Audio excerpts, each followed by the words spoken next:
Hi friends, आज का video है types of transformer construction. Transformer construction का टाइप्स। तो ट्रांसफार्मर कंस्ट्रक्शन को हम लोग दो टाइप में कन्वर्ट किए हैं। दो टाइप का होता है ट्रांसफार्मर का कंस्ट्रक्शन। एक होता है कोर टाइप और एक होता है shell type. There are basically two types of transformer construction, the core type and the shell type. पहला आता है core type. Core type transformer. In core type transformer two windings are arranged as a concentric coil.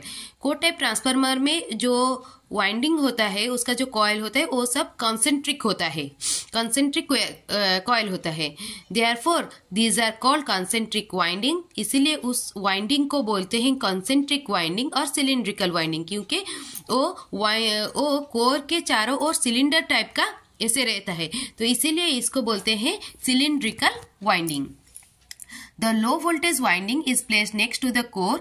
Low voltage winding core के पास होता है और उसके ऊपर high voltage winding place होता है।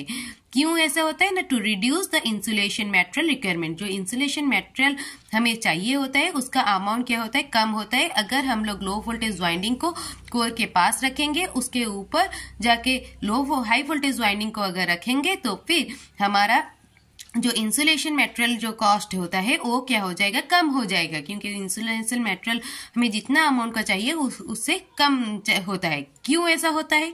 पहले जानते हैं हाई वोल्टेज वाइंडिंग क्या होता है, लो वोल्टेज वाइंडिंग क्या होता है। देन ये लो वोल्टेज वाइंडिंग को कोर के पास रखने से कैसे इंसुलेशन मटेरियल हमें कम चाहिए होता है। पहले जानते हैं high voltage winding. The high voltage winding experience high voltage stress. तो हाई वोल्टेज वाइंडिंग में क्या होता है? वोल्टेज हमेशा हाई होता है, तो वो क्या करता है ना, हाई वोल्टेज स्ट्रेस को, जितना भी हाई वोल्टेज हो वो उसका स्ट्रेस को वो क्या करता है ना, एक्सपीरियंस करता है। उसके ऊपर हाई वोल्टेज होता है हमेशा। So it requires high level of insulation. तो इसीलिए हाई वोल्टेज वाइंडिंग में उसका जो इंसुलेशन मटेरियल जो चाहिए होता है वो ज्यादा चाहिए होता है, क्योंकि उसके ऊपर हमेशा हाई वोल्टेज रहता है। To prevent electrical breakdown.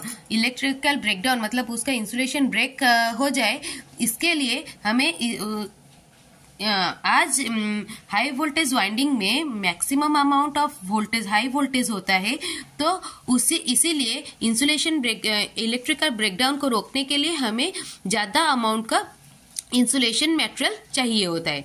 Whereas low voltage winding fewer turn of large gauge area, thinner insulation। मतलब लो वोल्टेज वाइंडिंग क्या होता है ना, कम टर्न का होता है और मोटा सा उसका वायर क्या होता है? मोटा होता है, लार्ज गॉज वायर। और थिनर इंसुलेशन, इसमें क्या होता है ना, इंसुलेशन का अमाउंट क्या होता है? कम चाहिए होता है। The low voltage winding has fewer turns of thicker insulated wire around the core. The thicker winding is designed to handle the high current. तो ये जो लो वोल्टेज वाइंडिंग क्या होता है ना, मोटा होता है। क्यों मोटा होता है? क्योंकि वो मोटा होने के वजह से उसमें मैक्सिमम अमाउंट ऑफ करंट क्या हो सकता है ना, पास कर सकते हैं। लो वोल्टेज वाइंडिंग इज प्लेस्ड। तो और लो वोल्टेज वाइंडिंग में क्या होता है? वोल्टेज का अमाउंट कम होता है, तो वोल्टेज का स्ट्रेस भी कम होता है, इसीलिए उसका इंसुलेशन रिक्वायरमेंट भी कम होता है। तो आज comparison to high voltage winding, आज the insulation requirement is less in the low voltage winding, so low voltage winding is placed next to the core. The low voltage winding is placed adjacent to the steel core because the design advantage to use thinner insulation for low voltage. तो low voltage के लिए हमें क्या चाहिए? मतलब कम चाहिए, insulation requirement कम चाहिए, पतला होने से भी हो जाएगा। allowing the winding to dissipate heat through the core। तो थिनर इंसुलेशन में भी उसका इलेक्ट्रिकल ब्रेकडाउन नहीं होगा। अगर हाई वोल्टेज वाइंडिंग को हम लोग अगर कोर के नेक्स्ट रख देंगे तो क्या हो जाएगा ना, उसमें हीट डिसिपेट करने की वजह से इलेक्ट्रिकल ब्रेकडाउन आ जाएगा, और इसी के वजह से वो इलेक्ट्रिकल ब्रेकडाउन को रोकने की वजह से हमें maximum amount of much more हमें इलेक्ट्रिकल इंसुलेशन मटेरियल चाहिए होता है।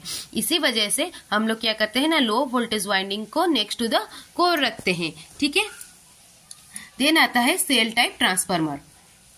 इन shell type transformer both primary and the secondary winding are wounded on the central limb. तो सेल टाइप ट्रांसफार्मर का कंस्ट्रक्शन कैसा होता है, तो इसका कैसा होता है, इसका ऐसे होता है और दो लिम्ब में दो वाइंडिंग को कनेक्ट कर देते हैं, वाइंडिंग को लगा लेते हैं।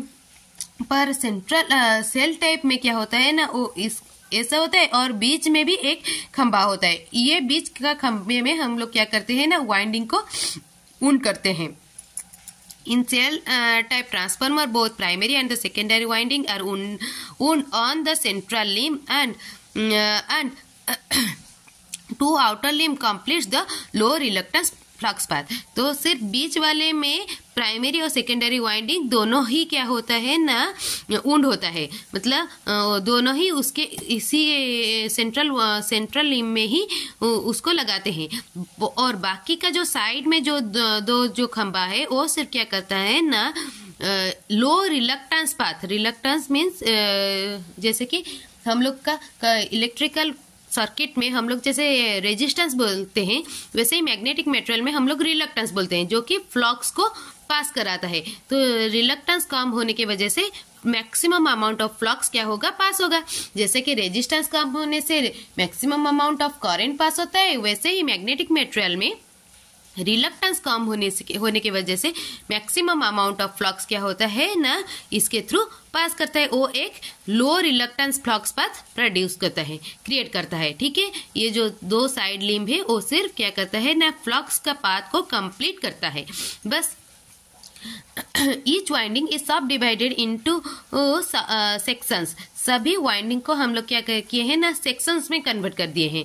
जैसे कि low voltage and high voltage sub section. तो हम लोग क्या किए ना, वाइंडिंग को क्या किए, एक लो वोल्टेज कर लिए, एक हाई वोल्टेज कर लिए, और दोनों को क्या किए ना, अल्टरनेटली पुट किए। और alternately put in the form of sandwich, मतलब लो वोल्टेज उसके बाद high voltage, low voltage then high voltage, ये सैंडविच की तरह इस एक के ऊपर एक को रखना है।